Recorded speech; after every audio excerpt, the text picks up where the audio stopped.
We came to Costa Mesa in 1936, so been here a long time. Wow. Born in North Dakota in 1927. Yeah.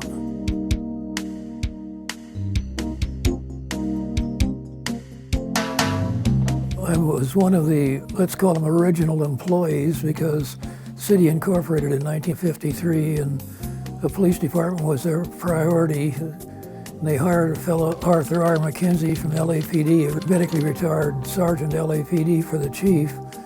And in December of '53, he hired 3 officers to help him start the department, and I was one of those 3 officers.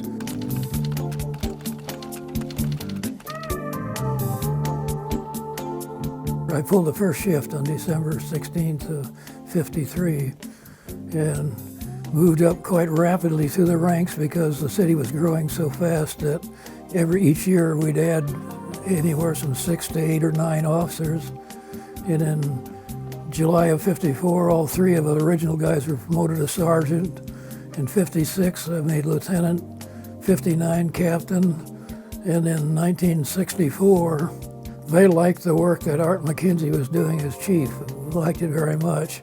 And the current city manager was leaving the city to get into the private sector. So they promoted McKenzie to Director of Public Safety in charge of both police and fire. And when he went over there, he made me Assistant Chief as Acting Chief. And in about 3 or 4 months, they made him Permanent City Manager, and then I became Permanent Chief of Police, and I spent the next 22 years as chief. And I think that I got a little more attention than a lot of chiefs did because, well, now you see chiefs come and go. In those days, they didn't stay as long as I did. I was chief 22 years, so I retired in '86. You can thank the rights for putting man in flight, giving him a new way to get around. That was at a time when, like I say, everything was growing. We started the helicopter program in 1971. When we got the helicopter program, I got my helicopter pilot's license, and I flew the, shall we call the PR flights. Like, for example, when the Caltrans engineers came down before the freeway came through Costa Mesa and ended up down at Newport Beach, they wanted to know if they could go up in the helicopter and survey it from the air. That's an example of some of the things that I flew a few of those, and then every chance I could get, I would fly for a little bit with the regular flight crew, and they'd let me fly as co-pilot, and so it was one of the most enjoyable things. We're making history.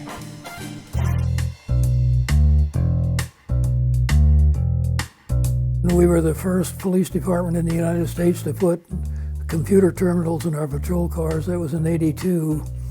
And another little thing that was kind of a first, officers make an arrest for drunk driving, and they'd give the guy a field sobriety test.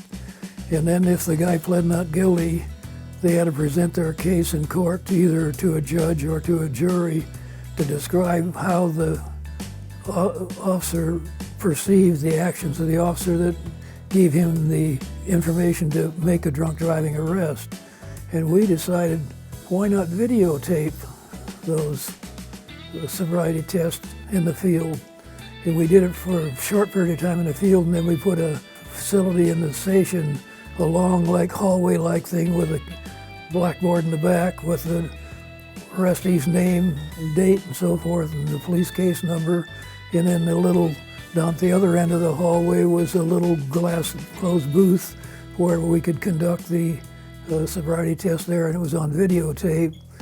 And the thing about the advantage of that was that when the attorney or the arrestee came in to get copies of the report, so forth, when they could see the videotape, our not guilty pleas dropped considerably. And so not only did it reduce the number of not guilty pleas, but it also reduced our court overtime considerably, because if it was on the graveyard shift when he made the arrest, he'd have to come in daytime, pay him overtime. So a few things like that were unusual for the time.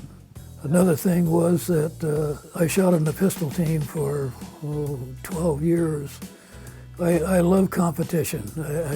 I like to compete, and the classifications for in most police work, they call it the Camp Perry course, a 30-round, 25-yard stand-up pistol shooting.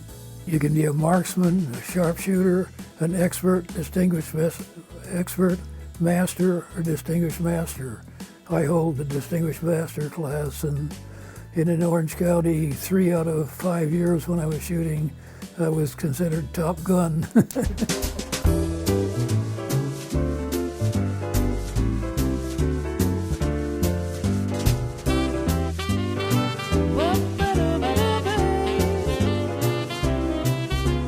You got to know people quite readily through some of our programs, like we had our Cop on Campus program and our bicycle rodeos to the school, and we had another little program that the people liked, and I got more comments of really praise for the department. Since we had the helicopter program at Christmas time, up until the helicopter, we would send Santa Claus in a police car out to the elementary schools and they'd have an assembly. Well, with the helicopter, we delivered Santa Claus in the helicopter, and that really excited the kids and got good programs.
First of all, I was very pleased and deeply honored that they would consider me, because there's a lot of people who have done a lot of things. Case in my point, I'm getting the credit now with a park named after me. But the reason they did that is because of the reputation of the police department. And the reputation of the police department was because of the good people we had, and they're the people that made all the programs work and built the reputation that we had. Yet I got the credit, so I wish sometimes when a person is honored that the people that really made it work should also be honored with it, and I feel very strongly about that.